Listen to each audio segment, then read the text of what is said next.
Kiranmai Creations and this is Dr. Kiranmai. So ఈరోజు మన topic ఏంటంటే కొలెస్ట్రాల్ గురించి అండి. అండ్ కొలెస్ట్రాల్ వలన బాగా వినండి, కొలెస్ట్రాల్ వలన మనకు గుండె జబ్బులు అనేటివి రావంట. సో ఇది ఎంతవరకు నిజమో అన్నదే ఈరోజు మన topic. So before we going to the topic I have a small request. అదేంటంటే నా ఛానల్ని ఎవరైనా కొత్తగా చూస్తున్నా ఇంకా సబ్స్క్రైబ్ చేసుకోకుండా ఉంటే please do subscribe to my channel. And కిందనే ఉన్న red colour subscribe button click చేసేయండి. దాని పక్కనే ఉన్న బెల్ ఐకాన్ క్లిక్ చేసి ఆల్ క్లిక్ చేస్తే నేను ఎప్పుడు ఏ వీడియో చేసినా కూడా వెంటనే మీకు నోటిఫికేషన్స్ అయితే వచ్చేస్తాయి. Okay, so now coming to the topic. And యూజువల్గా ఏంటంటే మనకు డాక్టర్స్ కానీ న్యూట్రిషనిస్ట్ కానీ డైటీషియన్స్ వీళ్ళందరూ ఏం చెప్తారంటే కొలెస్ట్రాల్ రిచ్ ఫుడ్స్ అనేటివి ఎక్కువగా కన్జ్యూమ్ చేయకండి.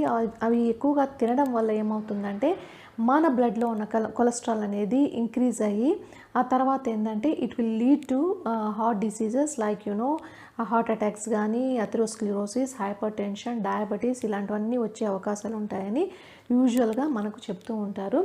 అండ్ అంతేకాకుండా National Institute of Nutrition, ICMR and యుఎస్కు చెందినటువంటి American Heart Association and American dietary guideline committee members వీళ్ళందరూ మనకు ఈ కొలెస్ట్రాల్కి ఒక రికమెండేషన్ అనేది సెట్ చేశారండి. అంటే ప్రతి ఒక్కరూ డైలీ ఎంత అమౌంట్ ఆఫ్ కొలెస్ట్రాల్ తీసుకోవచ్చు అని వాళ్ళు చెప్పారనమాట. సో వాళ్ళు సెట్ చేసిన నెంబర్ ఏంటంటే 300 milligrams పర్ డే. అంటే 300 milligrams ఆఫ్ కొలెస్ట్రాల్ ప్రతిరోజు మనం తీసుకోవచ్చని చెప్పారు. సో ఈ స్టోరీ అయితే ఇంతవరకు అయితే బాగానే ఉందండి. ఇప్పుడు ఏమైందంటే ఫర్ ద పాస్ట్ 10 years ఈ కొలెస్ట్రాల్ మీద చాలా స్టడీస్ అయితే జరిపారనమాట. ముఖ్యంగా animal studies, clinical trials, intervention trials and epidemiological trials ఇవన్నీ కూడా ట్రయల్స్ చేశారు. అండ్ ఈ స్టడీస్లో తేలింది ఏంటంటే డైట్ ద్వారా వచ్చే కొలెస్ట్రాల్ వలన మనకు ఎటువంటి హార్ట్ డిసీజెస్ కానీ హార్ట్ అటాక్స్ కానీ అండ్ అథెరోస్క్లెరోసిస్ ఇలాంటివి ఏవి రావని తేల్చారనమాట.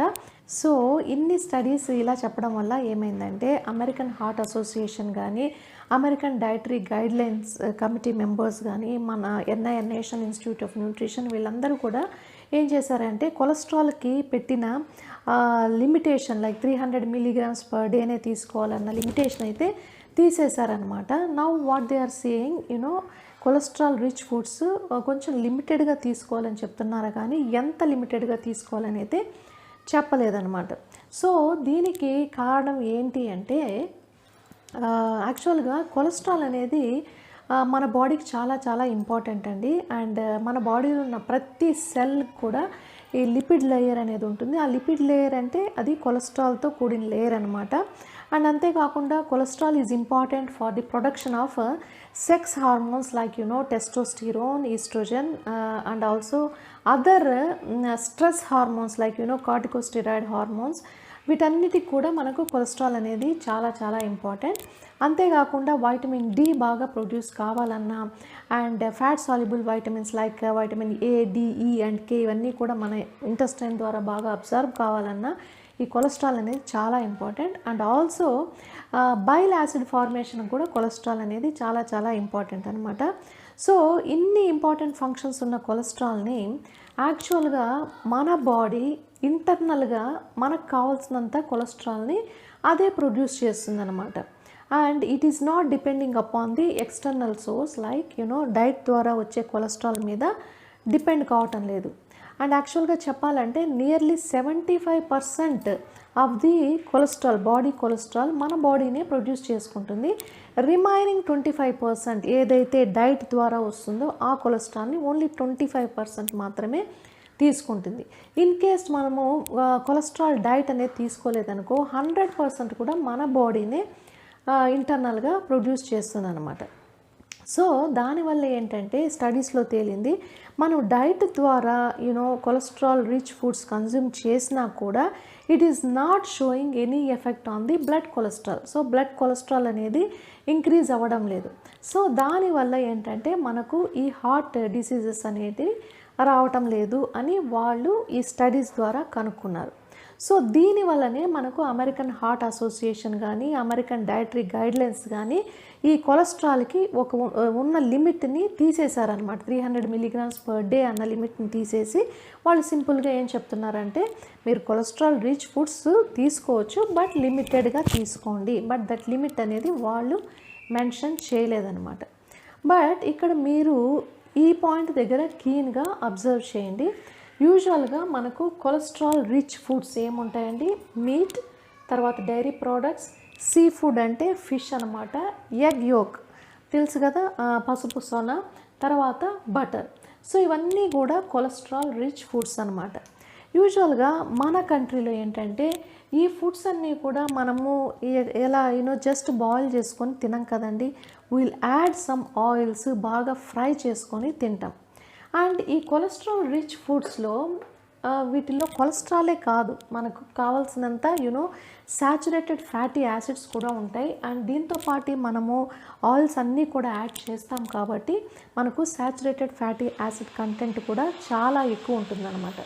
సో దానివల్ల నేను చెప్పడం ఏంటంటే మనము కొలెస్ట్రాల్ రిచ్ ఫుడ్స్ తీసుకోవడం వల్ల మనకు హార్ట్ డిసీజెస్ రావు అన్నది it's not 100% true. Why? Because ఈ కొలెస్ట్రాల్ రిచ్ ఫుడ్స్తో మనము ఆయిల్స్, సాచురేటెడ్ ఫ్యాట్స్ కూడా ఉంటాయి కాబట్టి ఆటోమేటిక్లీ ఈ ఫుడ్స్ అన్నీ కూడా మనకు ఈ ఎల్డిఎల్ కొలెస్ట్రాల్ అంటారు, అంటే లో డెన్సిటీ లైపోప్రోటీన్ కొలెస్ట్రాల్ని యాక్చువల్గా ఇవి ఇంక్రీజ్ చేస్తాయి అన్నమాట.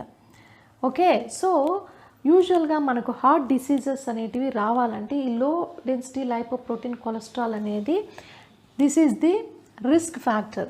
ఇది ఎప్పుడైతే మన బాడీలో ఎక్కువ అవుతుందో ఖచ్చితంగా ఏమవుతుంది, ఆ కొలెస్ట్రాల్ అంతా కూడా మన ఆర్టరీస్లో ఒక లేయర్ లాగా ఫామ్ అవుతుంది అండ్ బ్లడ్ని బ్లాక్ చేయడం వల్ల మనకు ఈ హార్ట్ అటాక్స్ ఇవన్నీ వస్తాయన్నమాట. సో ఇక్కడ మీరు ఒకటి గమనించాలన్నమాట, అదేంటంటే మన బాడీలో హెచ్డిఎల్ హై డెన్సిటీ కొలెస్ట్రాల్ అనేది కూడా ఉంటుందండి. దీన్ని యూజువల్గా ఏంటంటే మనం గుడ్ కొలెస్ట్రాల్ అంటాము అండ్ ఎల్డిఎల్ని బ్యాడ్ కొలెస్ట్రాల్ అంటాం.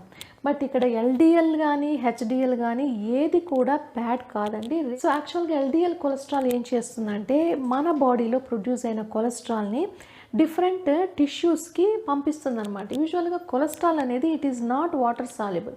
సో కాబట్టి ఎల్డిఎల్ అంటే లో డెన్సిటీ లైపోప్రోటీన్, అంటే it is a kind of protein.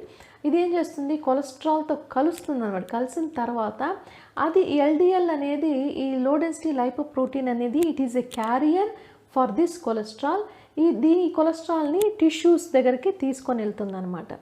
And అక్కడ టిష్యూస్కి డిస్ట్రిబ్యూట్ చేసిన తర్వాత మనకు ఈ హై డెన్సిటీ లైపోప్రోటీన్ అనేది ఫీల్డ్లోకి వస్తుంది. ఈ హై డెన్సిటీ లైపోప్రోటీన్ ఏం చేస్తుందంటే టిష్యూస్లో ఎక్సెస్ కొలెస్ట్రాల్, అంటే ఏదైనా మిగిలిన ఎక్సెస్ కొలెస్ట్రాల్ ఏదైనా ఉంటే దాన్ని ఇది క్యారీ చేసుకొని లివర్కి పంపించేస్తుంది అనమాట. అండ్ దెన్ లివర్ ఏం చేస్తుందంటే ఆ మిగిలిన కొలెస్ట్రాల్ని ఇంకా వేరే విధంగా లైక్ బైల్ యాసిడ్స్గా మార్చడమో లేకుంటే ఇంకా వేరే ఫంక్షన్స్కి కూడా యూస్ చేస్తుంది అనమాట. So that is the relationship between LDL cholesterol and HDL cholesterol. So ఈ రెండింటి మధ్య ఏంటంటే ఒక బ్యాలెన్స్ అనేది యూజువల్గా ఉంటుంది. సో ఈ బ్యాలెన్స్ అనేది ఎప్పుడు ఆల్టర్ అవుతుందో, అంటే ఎల్డిఎల్ కొలెస్ట్రాల్ ఎప్పుడు పెరుగుతుందో అండ్ హెచ్డిఎల్ కొలెస్ట్రాల్ ఎప్పుడు తగ్గిపోతుందో అప్పుడు మనకు రిస్క్ అనమాట.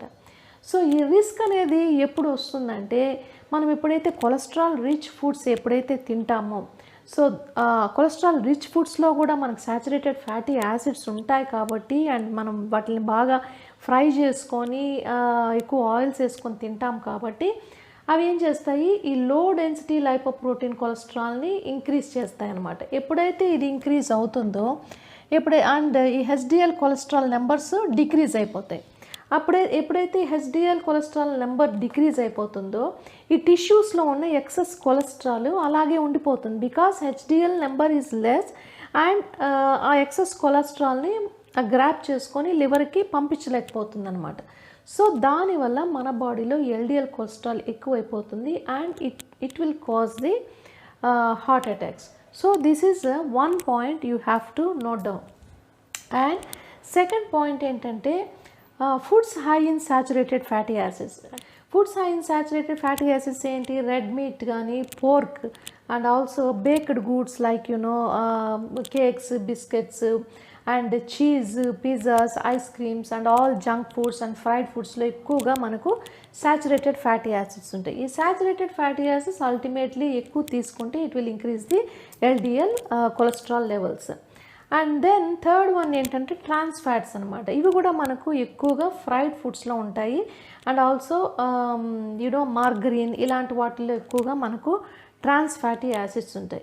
సో ఈ 3 రకాల ఫుడ్స్ అనేవి యాక్చువల్గా they are very dangerous. So వాళ్ళు చెప్పినట్లు మనము కొలెస్ట్రాల్ రిచ్ ఫుడ్స్ తిన్నంత మాత్రాన హార్ట్ డిసీజెస్ రావు అన్నది ఇట్స్ నాట్ 100% ట్రూ అండి. ఎందుకంటే నేను చెప్పినట్లు కొలెస్ట్రాల్ రిచ్ ఫుడ్స్లో కూడా మనకు సాచురేటెడ్ ఫ్యాటీ యాసిడ్స్ అనేవి ఉంటాయి కాబట్టి ultimately they are going to raise the LDL cholesterol levels అనమాట. అండ్ ఇంకొక విషయం ఏంటంటే ఇదే కాకుండా మన బాడీలో ట్రైగ్లిజరైడ్స్ అని ఉంటాయండి. Triglycerides is also one kind of fat. ఈ ట్రైగ్లిజరైడ్స్ ఎలా వస్తాయంటే మనకు ఎప్పుడైతే మనము carbohydrate rich foods like refined products ఎక్కువ తీసుకుంటామో అండ్ ప్రోటీన్ ఫుడ్స్ తీసుకుంటామో అలాంటప్పుడు అవి బాడీలోకి వెళ్ళిన తర్వాత ఈ కార్బోహైడ్రేట్స్ ఏం చేస్తాయి, ఫస్ట్ గ్లైకోజన్గా కన్వర్ట్ అయిపోయి లివర్లో స్టోర్ అవుతాయి అన్నమాట. అండ్ ప్రోటీన్స్ అమినో యాసిడ్స్గా కన్వర్ట్ అయ్యి మనకు బాడీకి కావాల్సినంత మజిల్ని అండ్ ఎనర్జీని ప్రొవైడ్ చేసిన తర్వాత మిగిలిన amount of amino acids and మిగిలిన అమౌంట్ ఆఫ్ గ్లూకోజ్ ఏం చేస్తాయంటే they will get converted into triglycerides. ఈ ట్రైగ్లిజరైడ్స్ కూడా ఏం చేస్తాయంటే they will get stored in the liver. ఎప్పుడైతే లివర్లో ఈ ట్రైగ్లిజరైడ్స్ స్టోర్ అవుతాయో ఆటోమేటిక్గా this will have an effect on the LDL cholesterol. So LDL మీద ఇన్ఫ్లుయెన్స్ చేస్తాయి అండ్ ఎల్డిఎల్ కొలెస్ట్రాల్ లెవెల్స్ ఆటోమేటిక్గా పెరుగుతాయి అన్నమాట. సో దట్స్ వై మనకు రిస్క్ ఫ్యాక్టర్స్ ఏదంటే LDL cholesterol and TGL, these are the 2 risk factors. So ఇవి మనం ఎలా తగ్గించుకోవాలి అంటే we have to limit the intake of cholesterol rich foods and also foods high in saturated fatty acids and trans fats.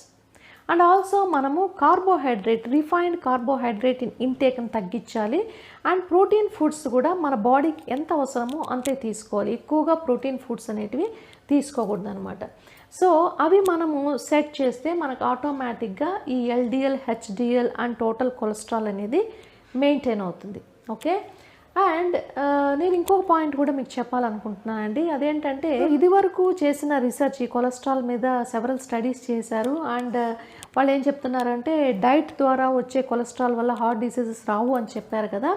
So దానికి కాంట్రడిక్టరీగా కొన్ని studies అయితే వచ్చాయండి. ఒకటి వచ్చి ఎన్హాన్స్ స్టడీ అని ఒకటి వచ్చింది. అది 14 years స్టడీ అనమాట.